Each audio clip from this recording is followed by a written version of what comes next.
Hello guys, nandito na naman tayo at eto may pagtatawanan lang tayo, no? Tawa-tawa ako sa post na ito sapagkat sinasabi nila, ayan, Camp Crame, nagkaroon ng tensyon sa command conference ng PNP DILG. Walang may gusto mag-serve ng warrant para kay Marco Leta. Okay guys, eto ha. Ngayon, ang daming meron ako mga napanood na mga INC at meron ding hindi INC kagaya ni Mandalulo na gumawa ng mga kwento at istorya na kung ano-ano, tapos yung isang INC na nagtatapang-tapangan na hinahamon pa ang mga kapulisan, subukan daw.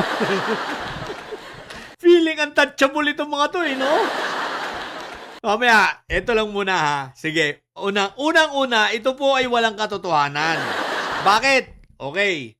Alam nyo, bagamat may mga kaso itong si Marco Tae, na may mga graph, meron pa siyang kasong isinampa itong alam ko, itong sila Attorney Dino, patungkol dito sa perjury.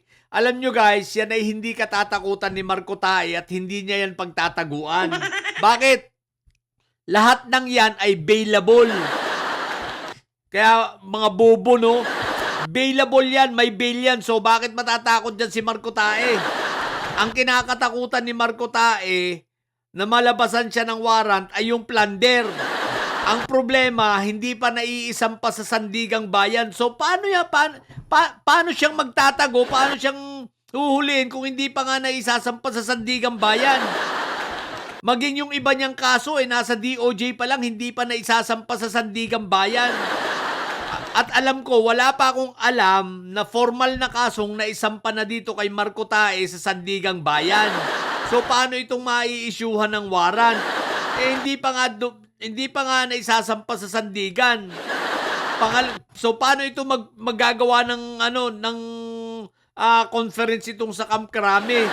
At matatakot kay Marco Tae, what the heck? So walang ganito, fake ito. Bakit sila magko-conference ng ganyan wala pa namang warrant yan? Wala mga ang gumawa nito, didilis din. For the views, para lang makagawa ng intriga. Pero eto guys ang katotohanan, si Marco Tae, yan ay nanginginig, natatakot yan sa warrant kapag ang kanyang ito yung napag-usapan namin ni Attorney Estelita, no? Na itong warrant, sinampa nila na plunder case ay nasa ombudsman pa. So, nasa fact-finding pa. So, hindi pa nagkakaroon ng preliminary fact-finding pa lang, no?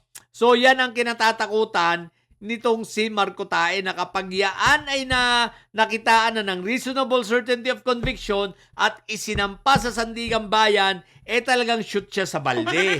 So sa ngayon wala pa naman. No, kaya wala pa itong warrant at huwag kayong masyadong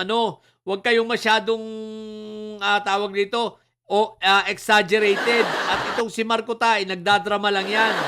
Dahil nga nagsasalita siyang ganun kasi kumukuha ng simpatya kasi sablay na siya. Palpak na siya. Napakarami na niyang sablay at ang taong bayan nakikita niya na ayaw na sa kanya. Wala nang sumisimpatya. So nagbabaka sakali lang. Ngayon, yung INC na nagsasabi na subukan, di subukan. Akala nyo ba atrasan kayo ng mga pulis? Di subukan ninyo. Pag nilabasan ng warrant yan at hindi ninyo ibigay, ba't hindi nyo subukan ng mga kapulisan ngayon? Subukan ninyo ang tibay ninyo. Subukan mag-armas kayo.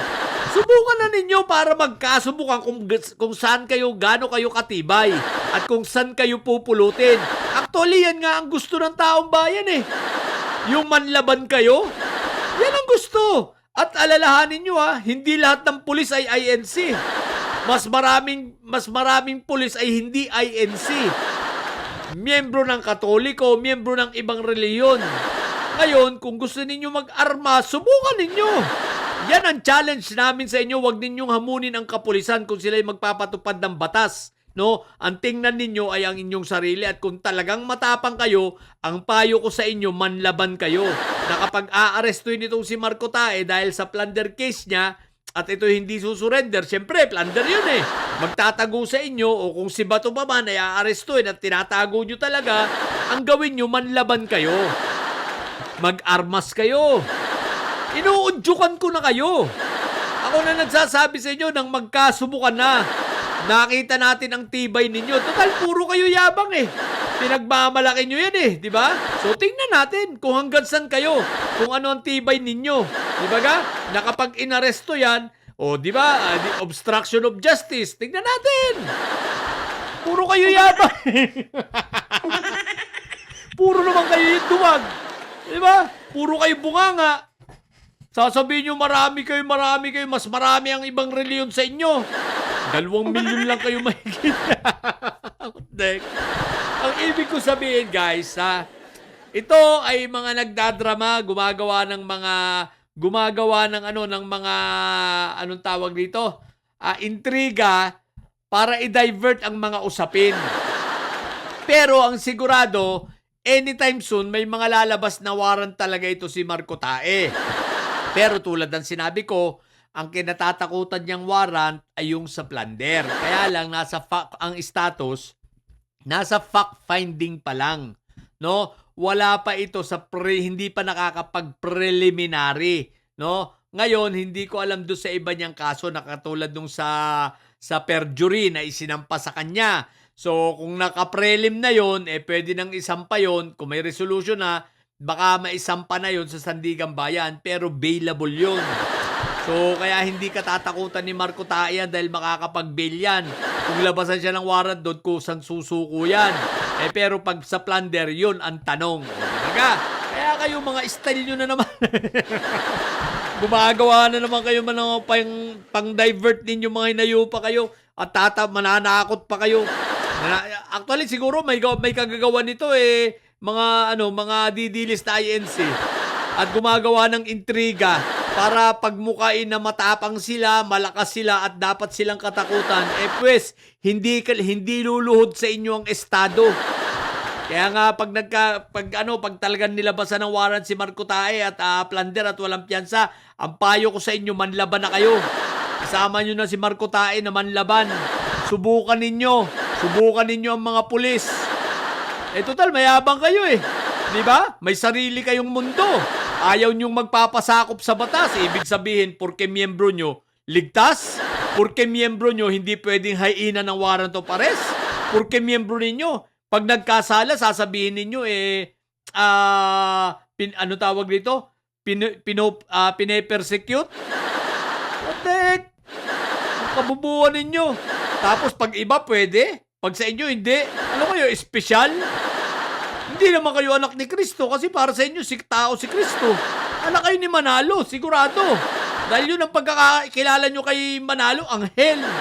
Ano na, laging anghel yung taong nagkakasakit. Namatay nga sa sakit yun. Sabihin yung anghel. Diba nga? Kabubuhan ninyo mga hinayupa. Kaya ngayon, pag yan ay lumabas talaga warrant yan, manlaban na lang kayo para masubukan kung talagang matapang kayo. Diba ga? Tingnan natin. O diba, ilabas nyo yung mga baril nyo, mangharang kayo, harangin nyo ang mga pulis, tutukan nyo ng baril. Sige lang, tingnan natin. Total matapang talaga kayo para manonood kami sa inyo. Pag nagawa nyo yan, papalakpakan namin kayo. Pag talagang napigil nyo ang mga pulis, papalakpakan namin kayo. Tandaan ninyo yan ha. At pag nanlaban kayo, papalakpakan namin kayo. Talagang matapang nga kayo. Challenge namin sa inyo. Tandaan nyo yan ha. O sige na. Mga bobot didilis to. Matili kayo mga bobot may side sa mga may side. Laging high blood. Bye!